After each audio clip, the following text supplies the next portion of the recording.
오늘 보실 말씀은 구약성경 1303면에 하박국 2장 2절부터 11절 말씀까지를 제가 한 절 읽고 여러분들 한 절 읽고 교독하며 읽도록 하겠습니다. 여호와께서 내게 대답하여 이르시되 너는 이 묵시를 기록하여 판에 분명히 새기되 달려가면서도 읽을 수 있게 하라.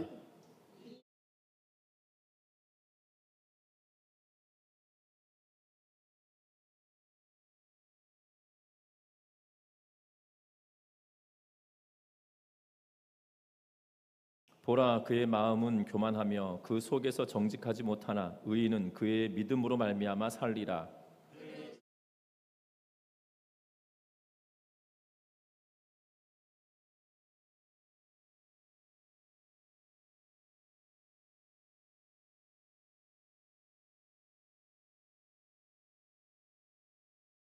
그 무리가 다 속담으로 그를 평론하며 조롱하는 시로 그를 풍자하지 않겠느냐.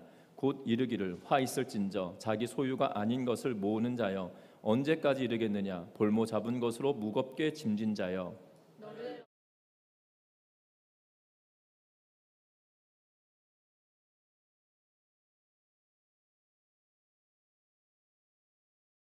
내가 여러 나라를 노략하였으므로 그 모든 민족의 남은 자가 너를 노략하리니 이는 내가 사람의 피를 흘렸음이요 또 땅과 성읍과 그 안의 모든 주민에게 강포를 행하였음이니라.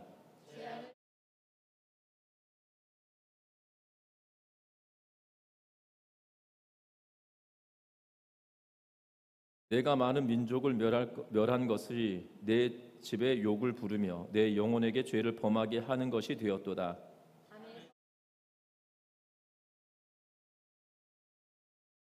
아멘. 다 같이 서로 인사 나누고 말씀 나눕니다. 사랑하고 축복합니다. 안동에는 고택, 오래된 집들이 많이 있다고 합니다. 한국에서 가장 오래된 고택이 안동에 있는데 그 안동에 있는 가장 오래된 고택의 이름은 임청각이다라고 불립니다. 이 임청각은 1519년에 조선 중종 때 이명이라는 사람이 낙동강가에 건립한 건물로 99칸으로 된 양반집입니다. 저는 99칸 그러니까 방이 99칸인 줄 알았어요. 그랬더니 이 99칸이 방으로 되어 있는 게 99칸이 아니라 이 한옥집에서는 기둥과 기둥 사이를 한 칸이라고 하고 그 한 칸을 99칸 있는 집이어서 굉장히 넓은 집을 의미하기도 합니다.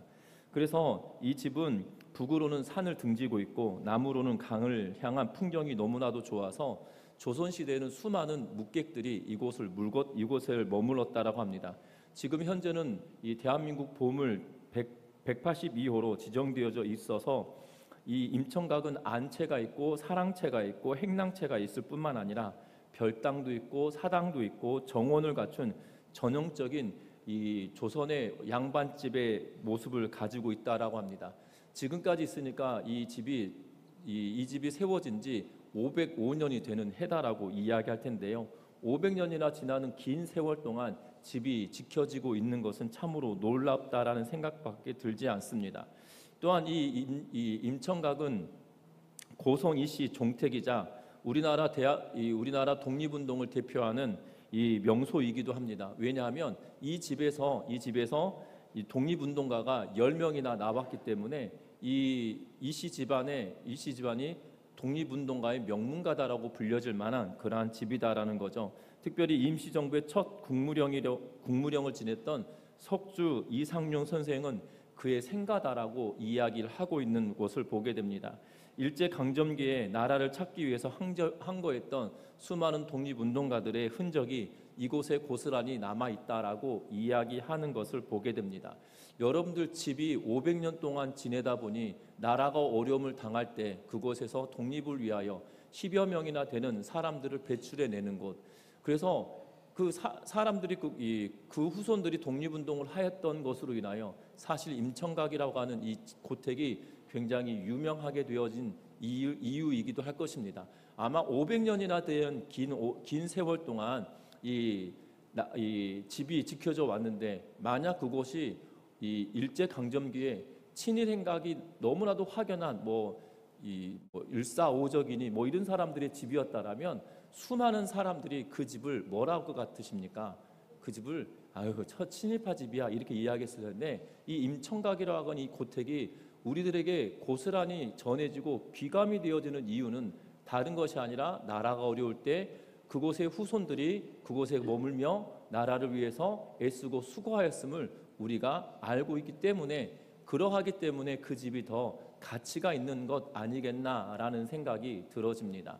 우리의 신앙생활도 똑같은 것 같습니다. 우리의 신앙생활은 어떻게 보면 우리의 몸은 장막, 집과 같습니다. 그런데 우리가 어떤 삶을 살아내고 어떠한 행적을 해내느냐에 따라서 우리의 남은 후세들이 나의 행적을 어떻게 평가하게 되어지느냐, 거기에도 관건이 있는 것 아니겠습니까? 오늘 아침에 주일학교 학생들하고 말씀을 나누면서 말씀을 시작할 때 존 뉴턴의 이야기를 하면서 존 뉴턴이 이런 이야기를 했다라고 하면서 그가 천국에 가면 세 가지로 깜짝 놀랄 거다라는 이야기를 했었는데요. 첫 번째 깜짝 놀라는 것은 저 사람도 천국에 왔어? 라고 생각이 들 때, 또 하나는 와야 될 사람이 안 보이네? 라고 생각이 들 때, 그리고 또 하나는 내가 거기에 있다는 것이 은혜다라고 하면서 말을 했는데요. 결국 우리가 후대의 후손들이 우리를 평가할 때 믿음의 선진이었다, 믿음의 길을 걸어갔으나 우리의 기억이 잊혀져 버린 그러한 사람들도 있다라는 사실이죠. 때로는 우리의 행적이 아무리 아름다워 보인다 할지라도 하늘에 쌓아둔 하나님의 은혜가 우리에게 임하여서 그 하나님의 은혜로 살아내지 못하면 우리는 아무것도 아니다라는 사실들을 우리는 기억해야 할 것 같습니다. 특별히 우리가 하박국 말씀을 계속 같이 보고 있는데요. 이 하박국 선지자는 이스라엘 백성들이 어려움을 당하던 때에 하나님께 질문을 합니다. 하나님, 우리가 바벨론에 의하여서 고난당하는 것이 당연한 겁니까? 왜 더 악한 자들에 의하여서 우리가 고통당하게 되어집니까? 라는 질문들을 하고 있는 것을 보게 되죠. 또한 분명한 것은 이스라엘 땅에 왜 이렇게 악한 이들이 득세합니까? 라는 질문들을 하고 있는 것을 보게 됩니다. 저와 여러분들, 이 고택이 버티고 살아왔던 시간이 500년이지만 그 안에 무엇이 깃들어있느냐에 따라 그 내용이 달라지는 것처럼 저와 여러분들이 정말 하나님께서 우리에게 부어주신 은혜를 바라보고 나아갈 때 때로는 우리의 생각과 전혀 다른 삶이 우리 가운데 펼쳐진다 할지라도 우리가 그것 안에 내 안에 담아둔 무언가가 있다라면 힘들고 어려운 세월이다 할지라도 버티며 견디고 나아갈 뿐만 아니라 내 안에 새겨져 있는 그것으로 말미암아 값지게 되어진다는 걸 기억하면서 오늘 말씀을 통해서 우리 안에 담아두어야 될 것들이 무엇인지를 다시 한번 살펴보는 시간 되어지시기를 주의 이름으로 부탁드립니다. 먼저는 2절과 3절 말씀을 같이 한번 읽어보도록 하겠습니다. 2절과 3절 말씀을 한 목소리로 같이 읽습니다. 여호와께서 내게 대답하여 이르시되 너는 이 묵시를 기록하여 판에 명백히 새기되 달려가면서도 읽을 수 있게 하라. 이 묵시는 정한 때가 있나니 그 종말이 속히 이르겠고 결코 거짓되지 아니하리라. 비록 더딜지라도 기다리라. 지체되지 않고 반드시 응하리라. 아멘. 오늘 2절 말씀에 보면 이렇게 말합니다. 너는 이 묵시를 기록하여 라고 말씀하고 있는 것을 보게 되죠. 이 묵시를 기록하라 라고 말합니다. 하나님께서 하박국에게 뭐라고 말씀하시냐면 너는 이 예언의 말씀, 하나님께서 기록하라고 하신 이 말씀을 반드시 기록해야 된다라고 말하고 있는 것을 보게 됩니다. 특별히 우리가 읽었던 본문에서는 판에 명백히 새기되 달려가면서도 읽을 수 있게 하라라고 번역해 놓고 있는데요. 이것을 직역하면 뭐라고 번역이 가능하냐면 이렇게 말합니다. 묵시를 판들에 명확히 기록하고 이를 선포하는 자가 달릴 수 있도록 하라라고 말하고 있는 것을 보게 되죠. 하나님의 묵시가 확정되었고 확실하기 때문에 그것을 달리는 사람이 그것을 선포하도록 하라고 말하고 있는 것을 보게 됩니다. 그런데 이것을 의역하여서 뭐라고 번역해 놓았냐면 명백히 판에 새겨서 그것을 들고 뛰어가는 사람이 그것을 읽을 수 있도록 하라라는 표현인데 이 판에 쓰여진 것을 선포할 수 있도록 하라라고 지금 하박국 선지자에게 하나님께서 말씀하고 있는 것을 보게 됩니다. 선포하든 들고 뛰면서 읽어낼 수 있든 중요한 것은 명확하고 분명한 하나님의 말씀이다라는 거죠. 3절에 뭐라고 이야기하냐면, 이 묵시가 왜 중요하다라고 이야기하냐면 3절에 이렇게 말합니다. 정한 때가 있다. 이 묵시를 주신 것은 정한 때가 있다라는 거죠. 그리고 그것이 속히 이르게 될 것이다. 다시 말하면 하나님이 말씀하신 것이 명백하고 반드시 성취되고 반드시 이루어질 거다라고 말하고 있습니다. 때로는 이것이 더딜지라도 기다려라, 지체되지 않고 반드시 응하게 되어질 말씀이기 때문에 그 말씀을 판에 새기고 뛰어가는 자도 읽게 만들고 들고 뛰면서 선포케 만들라라고 말씀하고 있는 그러한 모습을 보게 된다는 거예요. 저와 여러분들 기억할 것은 신앙생활에 갈 때 내 삶 속에 기억하고 반드시 붙들어야 될 것은 다른 것이 아니라 하나님의 말씀이고 기록된 하나님의 말씀을 붙들고 나아가야 된다라고 명확하게 말씀하고 있는 것을 보게 되어집니다.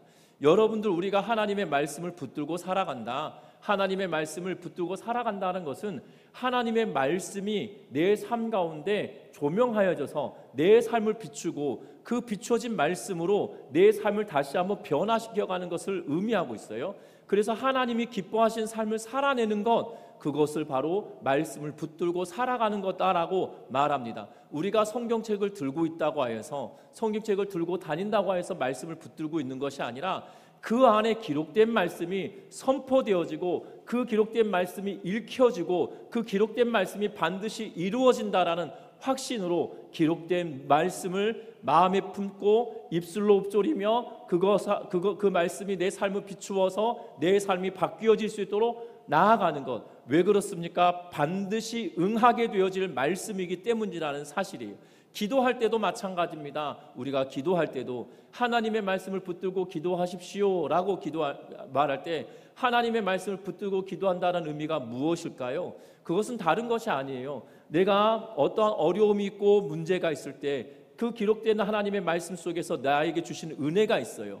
그 말씀을 기억하고 읊조리고 하나님 이 말씀을 기억하여 주십시오 라고 하며 하나님께 토설하고 하나님께 약속을 지켜달라고 신실하신 하나님께 그 기록된 말씀을 내밀며 하나님께 기도하는 것입니다. 느헤미야의 기도가 그러했습니다. 느헤미야 1장에 뭐라고 기록합니까? 하나님께서 돌보시겠다고 하셨던 약속을 왜 지키지 않으십니까? 라고 하며 기록된 말씀을 통하여 특별히 솔로몬이 성전을 짓고 기도할 때 하나님께서 응답하셨던 그 말씀들을 부여잡고 하나님 이 말씀을 하셨고 이 말씀을 지키시겠다고 하셨는데 왜 지키지 않으십니까? 라고 하며 느헤미야는 기도하고 있다는 거예요. 뿐만 아닙니다. 다니엘도 예루살렘을 향하여 기도할 때 무엇을 놓고 기도합니까? 예레미야의 글을 통하여 보는데 예레미야 글 속에 뭐가 있었냐면 70년이 차면 회복시키겠다라는 약속의 말씀이 있었어요. 그 말씀 하나님 기억하십시오라고 하면서 다니엘이 기도하고 있는 것을 보게 되죠. 놀라운 것은 다니엘이 이 기도를 하나님께 다니엘이 이 기도를 할 때 70년이 지난 이후에 고국 땅으로 그들의 동족이 돌아가는 것을 그의 눈으로 응답되어진 것을 목도하게 되어진다라는 사실이에요. 여러분들 놀랍지 않습니까? 하나님의 말씀을 붙들고 기도한다는 것은 하나님께서 하신 약속의 말씀이 성취해 주십시오라고 하며 하나님께 그 약속의 말씀을 내밀며 기도하는 것, 그것이 말씀을 붙들고 기도하는 거예요. 저와 여러분들의 삶 속에 하나님께서 응답하시길 간구하고 하나님께서 은혜를 베풀어 주시길 원한다라면 기록된 하나님의 말씀을 마음에 새기고 기록된 하나님의 말씀을 내 눈에 담고 마음에 새기고 하나님께서 원하시는 그 삶을 들여가는 우리 모두가 되시기를 주의 이름으로 부탁드립니다. 유다나 바벨론에 대한 하나님의 모든 계획이 반드시 있다는 거죠. 특별히 여기서 이 묵시는 무엇을 이야기하냐면 유다가 멸망당할 것이다 라를 이야기하고 또한 유다가 멸망당한 이후에 바벨론도 징계할 것이다 라는 약속의 말씀들이 그 가운데 있는데요, 반드시 그것이 성취되어지고 이루어지게 되어진다라고 말씀하고 있는 것을 보게 된다는 겁니다. 그러하기에 기록된 말씀이 우리 안에 새겨지고 내 안에 붙들림 바 되어서 그 말씀으로 인하여 살아내는 우리 모두가 되시기를 주의 이름으로 부탁드립니다. 뿐만 아닙니다. 오늘 4절 말씀에 보면 성경은 이렇게 기록합니다. 4절과 5절 말씀을 같이 한번 읽어볼까요? 4절과 5절 말씀입니다. 같이 읽습니다. 보라, 그의 마음은 교만하며 그 속에서 정직하지 못하나 의인은 그의 믿음으로 말미암아 살리라. 그는 술을 즐기며 거짓되고 교만하여 가만히 있지 아니하고 수월처럼 자기의 욕심을 넓히며 그는 사망 같아서 족한 줄을 모르고 자기에게로 여러 나라를 모으며 여러 백성을 모으나니. 아멘. 오늘 이 4절 말씀에 보면 보라 그의 마음은 교만하며 라고 이야기하고 있는 것을 보게 되어집니다. 특별히 3절 끝에 보면 뭐라고 이야기하고 있냐면 3절에 보면 이 묵시에 정한 때가 있다라고 이야기하면서 결국 그 정한 때는 끝이 있다라는 의미로 받아들여질 겁니다.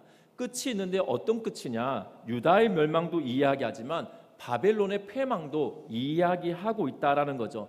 그러면서 이 본문에서는 바벨론이라고 하는 나라를 명확하게 기록한 것이 딱 한 구절 있습니다. 1장에서 기록해 놓고 있는데요. 바벨론이다라고 말하기보다 뭐라고 이야기하고 있냐면 갈대아인들이라고 이야기하면서 바벨론 사람들을 이야기하고 있는 것을 보게 됩니다. 그리고 나서 그 이후에 바벨론이다라고 말은 하지 않지만 때로는 본문의 문맥상 그들이다라는 표현으로 기록해 놓고 있는 것을 보게 되어져요. 그러면서 4절에 이 3절에 정한 때가 있다라고 하면서 종말이 있다라고 이야기하고 마지막 때가 있다라고 말하면서 그 패망의 대상이 바벨론이라고 이야기하는데, 그런데 뭐라고 이야기하냐면 그 바벨론은 어떠하냐, 왜 패망당하냐, 뭐라고 이야기하냐면 그의 마음이 교만하여 라고 이야기하고 있는 것을 보게 됩니다. 그래서 바벨론은 교만하다라고 이야기하는데 여기서는 바벨론은 단순히 그냥 바벨론 딱 거기에만 한정짓는다라면 지금을 살아가는 우리들과는 전혀 상관없는 말씀이겠죠. 그런데 성경은 우리들에게 뭐라고 이야기하고 있냐면 지금 하박국 선지자 시대의 바벨론을 지칭했다라면 지금을 살아가는 우리들에게는 악인이다, 악한 자들이다, 우리의 대적 마귀의 권세 아래 있는 자들이다 라고 말할 수 있을 겁니다. 그들은 어떤 사람들입니까? 교만한 자들이다 라고 이야기하고 있는 것을 보게 되고 그 속에서 정직하지 못한 자들이다 라고 지금 이야기하고 있는 것을 보게 되죠. 그러면서 딱 한 구절 의인에 대하여 이야기하면서 딱 한마디만 합니다. 의인은 뭐라고 이야기합니까? 4절 하반절 다시 한번 읽어보는데요.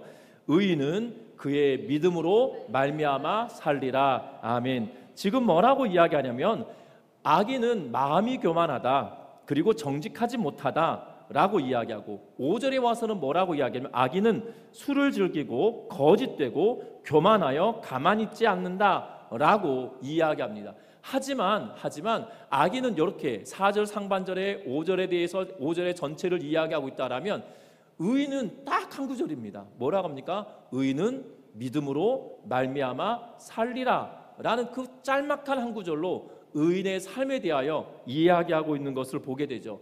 특별히 이 의인은 믿음으로 말미암아 산다라는 이 구절을 신약에서 세 군데에 걸쳐서 기록해 놓고 있는 것을 보게 됩니다. 로마서 1장 17절 말씀에 기록해 놓고 있고 히브리서 말씀에도 기록해 놓고 있고 갈라디아서 3장에도 말씀을 3장 11절과 히브리서 10장 38절에 세 번에 걸쳐 기록하는데 히브리서에서 번역할 때 쓰고 있는 단어는 믿음, 우리가 일반적으로 말하고 있는 믿음을 말하고 있어요. 그런데 히브리어 원문에서는 이것을 믿음이라고 우리가 믿음으로 번역해 놓고 있지만 믿음이라고 말하기보다 어떤 의미로 이 단어를 사용하고 있냐면 신실하게 행하다라는 단어로 사용하고 있는 그러한 모습을 보게 됩니다.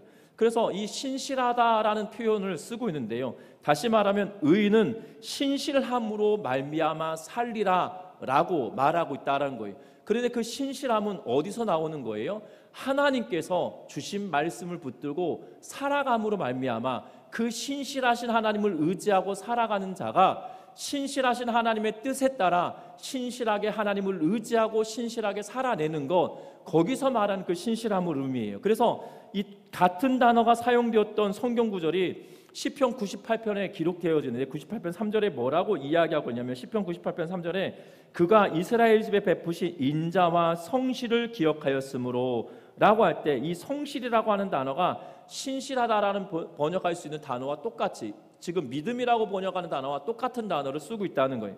또한 에레미야 애가에서도 똑같은 단어를 쓰고 있는데 뭐라고 쓰고 있냐면 에레미야 애가 3장 21절과 22절에 보면 이렇게 기록합니다. 특히 22절에 보면 여호와의 인자와 긍휼이 무궁하심으로 그가 진멸되지 아니하시니다라고 이야기하면서 하나님께서 인자와 긍휼이 무궁하다라는 표현을 쓸 때 이 무궁하다라고 번역된 단어가 성실히 행하시다라는 말로 기록하고 있는 것을 보게 되어져요. 분명한 것은 이 신실함이라고 하는 단어는 결국 이 믿음이라고 하는 단어는 그 의인들은 결국 하나님을 의지하는, 하나님께서 신실하다라고 하는 것을 따라 우리도 신실하게 살아내는 것, 그것을 말하고 있는 것을 보게 된다는 겁니다. 그냥 의인은 내가 믿습니다 하고 살아가는 것이 아니라는 거예요. 믿습니다 하고 말하고 살아간다는 것이 아니라는 거예요. 하나님이 신실한 분이시고 기록된 말씀을 통하여 나에게 신실하심을 알리셨다라면 내가 그 신실하심에 의지하여서 내가 신실하고 성실하게 살아내는 것, 하나님의 뜻에 따라 하나님이 원하시고 하나님이 기뻐하시고 하나님이 이루시길 원하시는 대로 내 삶을 드리며 하나님이 기뻐하시는 대로 살아내는 것, 그 신실함을 우리에게 나타내라라고 하며 말하고 있다는 거죠. 그래서 의인은 그 신실함으로 인하여 살아가게 될 것이다, 의인은 그 성실함으로 말미암아 살아가게 될 것이다 라고 이야기하며 말하고 있다라는 사실입니다. 저와 여러분들이 그래서 이 땅의 삶을 살아갈 때 믿음을 가지고 살아간다라고 하는 것은 내가 하나님을 전심으로 믿으면 그 삶이 하나님이 원하는 것대로 살아내는 것이 진짜 믿음의 삶이다라는 거예요. 여러분들 그 진짜 믿음의 삶이 바로 거기에 있다라는 사실이죠. 그런데 우리는 믿음을 이야기할 때 믿음과 내 삶은 괴리가 있다라고 생각하면 큰 오산입니다. 내가 믿으면 그 신실하신 하나님의 뜻을 쫓아 내가 살아내는 것이다라고 말합니다. 저는 저희 집 큰아이가 저를 두고 이렇게 표현합니다. 아빠를 볼 때마다 아빠는 무신론자 같이 생겼다라고 생각해요. 하나님을 안 믿을 사람처럼 생겼다는 거예요. 왜냐하면 아빠가 이야기할 때 보면 논리적이고 아빠가 이야기하면 진짜 하나님이 없는 것 같다. 아빠의 생김새로 보고 말하는 걸 보면 무신론자 같다라는 거예요. 제가 좀 무신론자 같은가 보면 좀 날라리 같은 기질이 있긴 한가 봅니다. 그런데 뭐라고 하냐면 그런 아버지가 하나님 있다고 말하는데 그럼 하나님 있는 거 아닐까라고 생각이 든다라는 거예요. 여러분들 중요한 것은요, 정말 하나님이 내가 믿음으로 고백했다라면 그 믿음이 거기에 머무르는 것이 아니에요. 그냥 말로 머무는 것이 아니고 관념으로 머물러 있는 것이 아니고 하나님이 살아계심을 믿는다라면 내 삶 속에 정말 내 의지와 상관없이 하나님이 그러한 분이다라고 기록되어져서 그것이 내가 믿어진다라면 그것을 붙들고 살아내는 것, 그것이 믿음의 삶이거든요. 저와 여러분들이 그 하나님을 믿기 때문에, 그 신실하신 하나님이라는 사실을 내가 믿기 때문에 때론 내 앞에 펼쳐져 있는 난관이 있고 답답함이 있고, 지금 하박국 선지자가 얼마나 답답하겠어요. 유다는 어려움, 패망에 이르는 풍전등화 같은 상황입니다. 바벨론이 지금 치고 들어오고 있습니다. 그 어마어마한 상황 속에 여러분들 그 앞에 있다고 생각해 보십시오. 저는 이 본문 읽을 때마다 피부에 와닿지 않거든요. 왜냐하면 이 바벨론이 이스라엘을 점령할 때 그 사건과 사실들을 영화로 만들어져서 본 적이 사실 잘 없거든요. 사실 여러분들 예루살렘이 멸망당할 때 이 바벨론이 쳐들어와서 멸망당할 때 이 배경으로 만들어진 영화를 본 적 있으신가요? 없거든요. 그런데 그 빗대어서 우리는 이 임진왜란이나 병자호란이나 이럴 때 영화들을 만들어진 것을 우리가 보잖아요. 여러분 보면 얼마나 비참한지 몰라요. 병자호란 남한산성 영화를 보면 얼마나 비통함이, 그 대사 하나하나가 얼마나 비통하고 처절함이 그곳에 묻어나 있는지 보게 되어집니다. 분명한 것은 지금 그 상황인 거죠. 지금 풍전등화 같이 막 바람이 꺼질 것 같은 그 등불과 같은 모습이 바로 예루살렘의 모습인데, 그들을 보면서 지금 에레미야가 뭐라고 이야기하고 있냐면 하나님이 신실하시대요. 그러면서 그 신실하심 앞에 내가 성실하게 하나님의 뜻을 따라가야 된다라고 하나님은 지금 요구하고 계시는 거거든요. 의인은 믿음으로 말미암아 살아야 된다라고 말하는데 그냥 믿음으로 말하는 게 아니다라고 말하면서, 믿음은 네가 나를 믿냐? 그럼 난 믿은 만큼 네가 나를 믿는 만큼 보여라라고 하면서 말씀하고 있는 거다, 이 말입니다. 얼마나 두려울까요? 얼마나 낙심될까요? 얼마나 걱정될까요? 얼마나 환란이 눈앞에 딱 다가오고 있는데 거기에 안절부절하지 않는 마음이 그들에게 있을까요? 그런데 그 하박국 선지자가 뭐라고 이야기하고 있냐면, 하박국 선지자에게 의인은 믿음으로 말미암아 산다. 의인은 그 신실함으로 사는 거야. 하나님을 의지한다라면, 그 신실하신 하나님을 의지한다라면 너도 그 신실함으로 살아내야 된다라고 우리에게 말씀해주고 있다는 거예요. 저와 여러분들이 신실하신 하나님 믿으십니까? 그러면 내 앞에 펼쳐져 있는 상황이 어떠하든지 간에, 내 앞에 펼쳐져 있는 상황이 정말 내가 상상할 수 없는 어려움이 내 앞에 있다 할지라도, 하박국과 같은 어려움이 내 앞에 있다 할지라도 하나님이 신실하시기에 그 신실하신 하나님을 내가 믿으면 그 신실하신 하나님이 내 삶 가운데 일하실 것을 믿으며 신실하게 그 걸음을 묵묵하게 걸어내는 이 하박국과 같은, 하박국에게 요구하고 있는 그 믿음이 우리 안에 있으시기를 주의 이름으로 부탁드립니다. 뿐만 아닙니다. 우리가 기억할 것이 있어요. 또 하나가 기억할 것이 있는데 6절부터 시작해서 11절 말씀까지, 특별히 6절부터 시작해서 20절 말씀까지는 화 있을진저라고 하는 단어가 5번에 걸쳐 나옵니다. 그런데 우리가 읽었던 오늘 본문에서는 그 화 있을진저라고 하는 단어가, 이 문장이 2번 반복되어져요. 특별히 6절에 반복하고 있는데요. 뭐라고 이야기하고 있냐면, 그 무리가 다 속담으로 그를 평론하며 조롱하는 시로 그를 풍자하지 아니하겠느냐, 곧 이르기를 화 있을진저라고 이야기하고 있는 그러한 모습을 보게 됩니다. 뿐만 아니라 9절에서도 이렇게 기록하죠. 재앙을 피하기 위하여 높은 데 깃들이려 하며 자기 집을 위하여 부당한 이익을 취하는 자에게 화 있을진저라고 기록하고 있는 것을 보게 됩니다. 먼저 이 6절에 기록되어져 있는 화 있을진저라고 하는 단어는 누구에게 말하고 있냐면 바벨론이라고 하는 나라에 대한 하나님의 징계를 이야기하고 있어요. 바벨론에게 지금 화 있을진저라고 이야기하면서 6절을 이야기하는데, 6절 말씀 같이 한번 읽어볼까요? 6절의 말씀입니다. 같이 읽습니다. 그 무리가 다 속담으로 그를 평론하며 조롱하는 시로 그를 풍자하지 않겠느냐, 곧 이르기를 화 있을진저 자기 소유가 아닌 것을 모으는 자여 언제까지 이르겠느냐, 볼모로 잡은 것으로 무겁게 짐진 자여 라고 이야기합니다. 지금 바벨론은 어떤 상황이냐면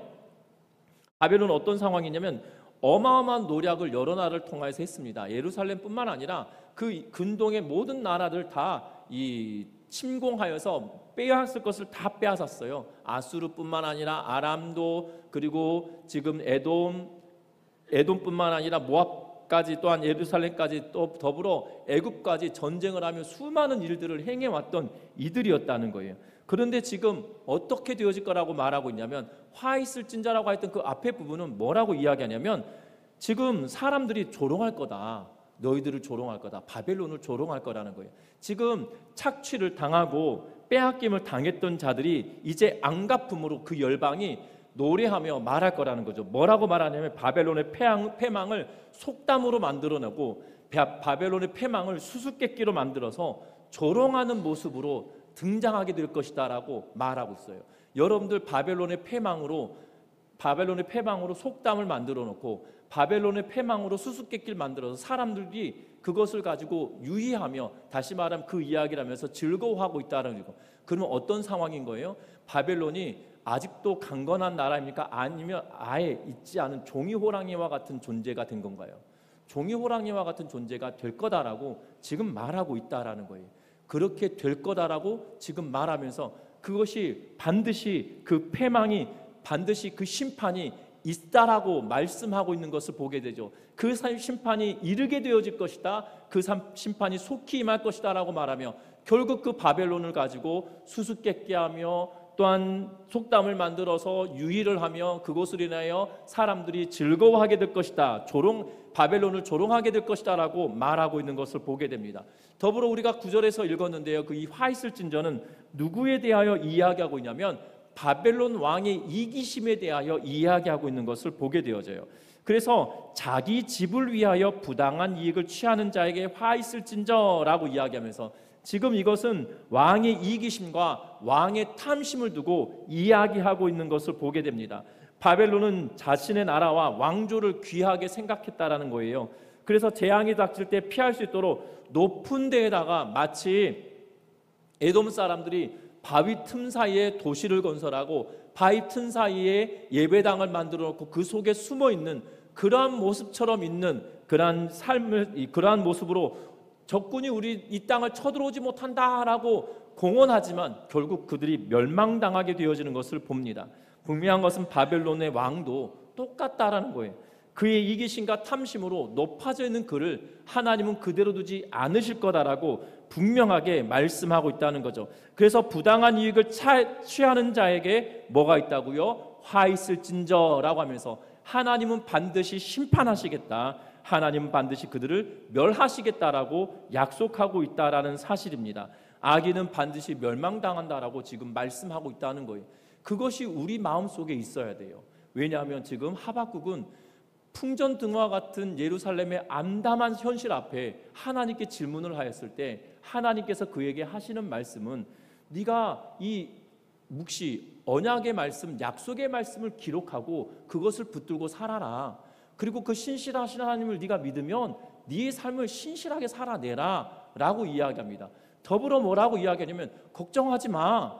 바벨론을 내가 반드시 멸할 거야. 화 있을진저 바벨론이 어떠한 행동을 했는지 그 행적들을 가지고 그 노략당하였던 나라들이 그 바벨론이 멸망당하고 나면 속담으로 만들고 수수께끼로 만들어서 유의를 하고 그들을 비방하게 되어질 거다. 그리고 바벨론의 왕이 멸망당할 건데 그의 이기심과 탐심이 결국 그를 멸망의 사지로 몰아넣게 될 거다라고 하며 그것을 믿어라라고 지금 말씀하고 있다는 거예요.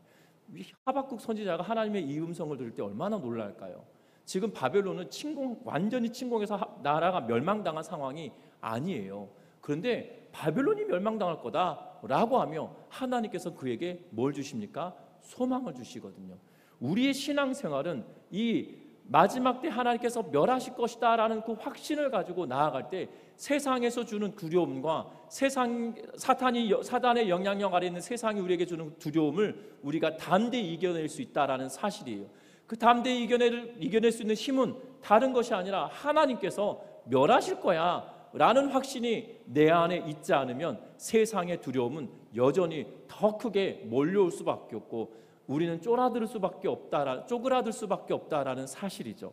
저와 여러분들 기억할 것은 지금 이 하박국에게 말씀하는 거 의인은 믿음으로 말미암아 산다라고 했던 것처럼 저와 여러분들이 말씀을 부여잡고 살아내는 은혜가 있기를 주의 이름으로 부탁드립니다. 말씀을 맺으려고 합니다. 세상은 부당한 일들이 연속적으로 옵니다. 또한 부당한 일이 연속적으로 올 뿐만 아니라 부정직하고 악한 자들이 득세하는 세상을 살고 있습니다. 정직한 자들은 손해보는 그러한 시대를 살고 있는 것이 현실입니다. 그러나 믿음을 가진 자들에게 요청되어지는 것은 다른 것이 아닙니다. 마음판에 하나님의 말씀을 새기고 살아내라. 마음판에 하나님의 말씀을 새겼으면 그 새긴 말씀대로 살아내라. 뿐만 아니라 악의 최후와 역사를 주관하시는 이가 하나님이시기에 그 하나님을 의지하고 그 하나님의 주권을 인정하며 믿음의 삶을 살아내라 라고 우리에게 요구하고 있다는 것을 기억하면서 저와 여러분들이 이 마지막 때에 정말 하박국과 같은 질문을 던질 만한 이 시대를 살고 있는 저와 여러분들이 하나님의 응답으로 굳건하게 믿음으로 살아가는 우리 모든 성도님들 되시기를 주의 이름으로 부탁드립니다. 기도하시겠습니다.